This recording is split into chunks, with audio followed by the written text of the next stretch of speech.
Okay, hello YouTube. Today we're going to be doing a video on the Alapin variation of the Sicilian, also known as the C3 Sicilian, and we're going to be going over some oddball attempts for white to try to do play for an advantage.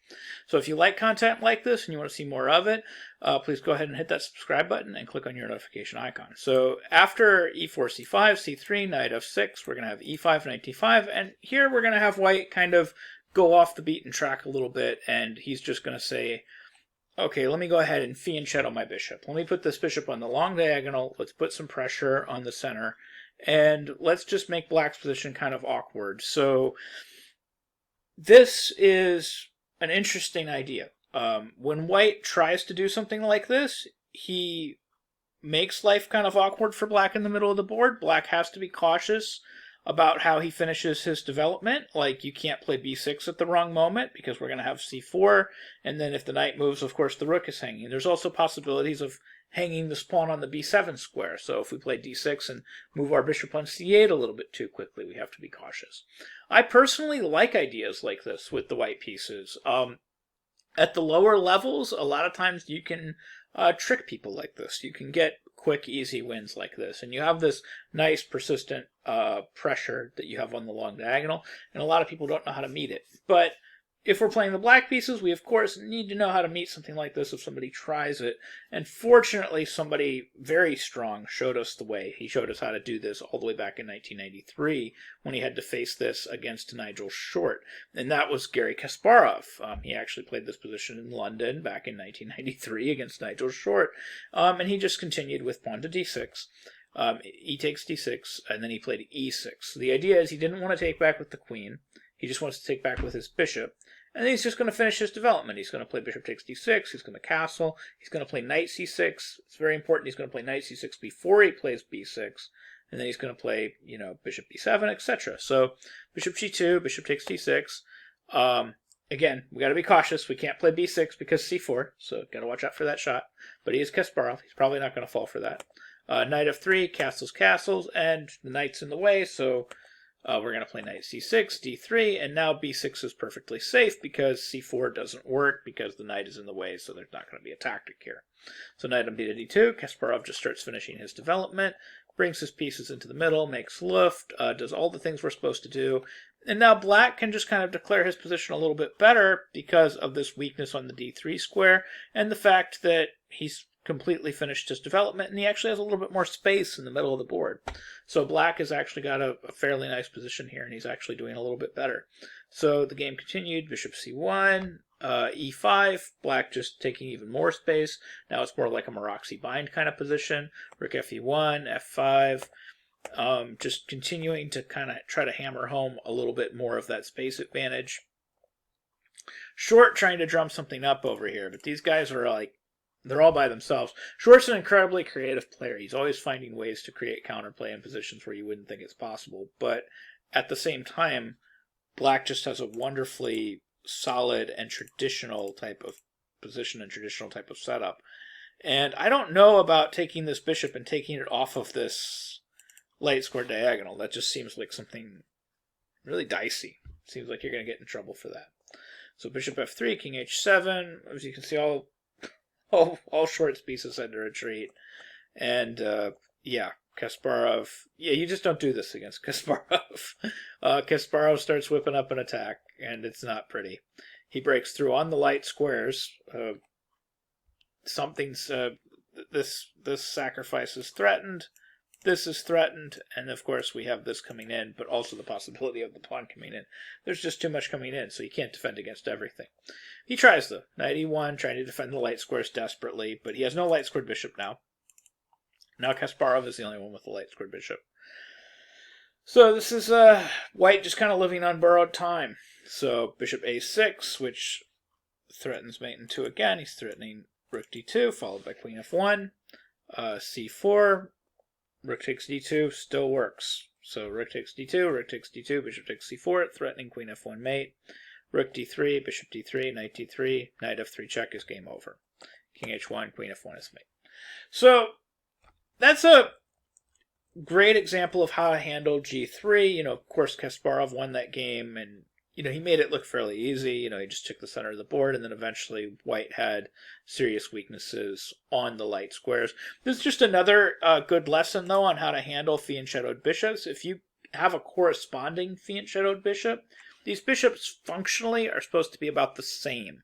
It doesn't seem like they should. Like, it seems like the traditional fiend-shadowed bishop should somehow be better than this bishop, but in practice, it's not.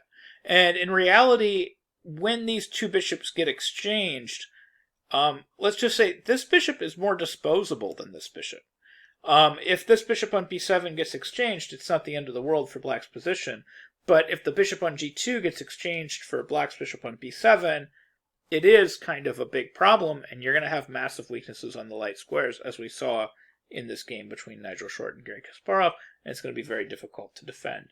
So functionally, from the opening, I think, just going all the way back to white playing g3, if this position is easily obtainable, I would say that we could call these positions slight edge black pretty much no matter what. Now, this isn't the only goofy thing that people can do against you in the c3 Sicilian. Another goofy try, or at least I think it's a goofy try, but basically it's a main line, is after d4, cd4, they don't have to go into the main lines with, say, bishop c4 or knight f3 or some version of that. They could actually just play queen takes d4. And you do need to know how to face this. And it can be a little annoying, and it can be a little frustrating. So the first thing you got to do is you got to hold your knight in the middle with e6. And then after knight f3, you got to hit the queen. You got to gain this tempo with knight to c6, and then queen e4, and then you gain another tempo. You play pawn to f5. And now there's basically two possibilities here. There's retreating this queen to e2 is a possibility, and there's actually like a really long game that we can follow here. There was Qxd4 versus Grishchuk that was played in Moscow in 2008. And then another possibility that I would say I see more is just something like e captures f6 and then knight captures f6. So on ef6, knight f6, these positions are supposed to be roundabouts level, and black is supposed to be completely okay here. So if they retreat, we can kind of follow this Qxd4 game. It went queen c7, g3, knight e7, knight a3, knight g6. He's just targeting that pawn on e5. That game went knight b5, queen b8, bishop g2. He ended up taking that pawn on e5 and then finishing his development. Now, black's position continues to be awkward because it does continue to be awkward to figure out how to develop the queen side. So I just want you to see exactly how black handles this in the long run. He activates pretty much all his other pieces first, and then eventually he finishes his development and he activates his queen side this way. He just gets everything in there nice and tight, and white could take here, but he's going to run into trouble either with that, or probably more likely in this case with that. Actually, in this case, queen b7 would be impossible because of rook b8, because we're just hanging a whole queen. And bishop b7 is going to walk into a pin with rook a b8. So he's safe in terms of playing this move, bishop d7, and then he's giving this pawn back on d6, but that's okay because he's managed to get the rook out of the way, and then he puts his bishop back here, which is holding this pawn, and now all of black's pieces are functional, and at this point black has completely equalized.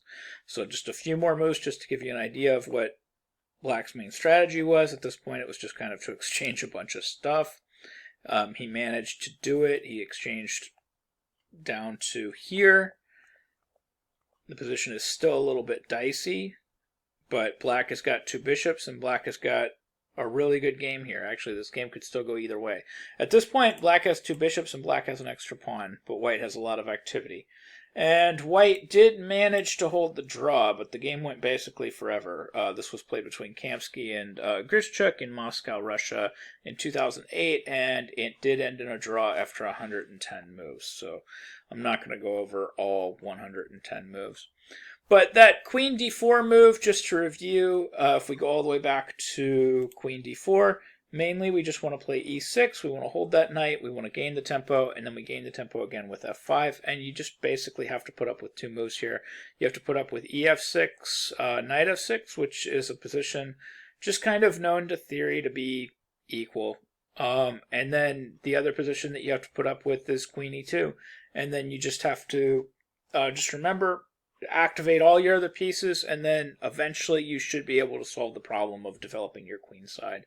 And then you should be completely equal in these positions as well. So anyways, that's how you play against the g3 line, and how you play against your queen captures d4 line in your Alapin variation of the Sicilian. And I hope that you found this video helpful, and I hope you learned something new about chess. Thank you very much for watching.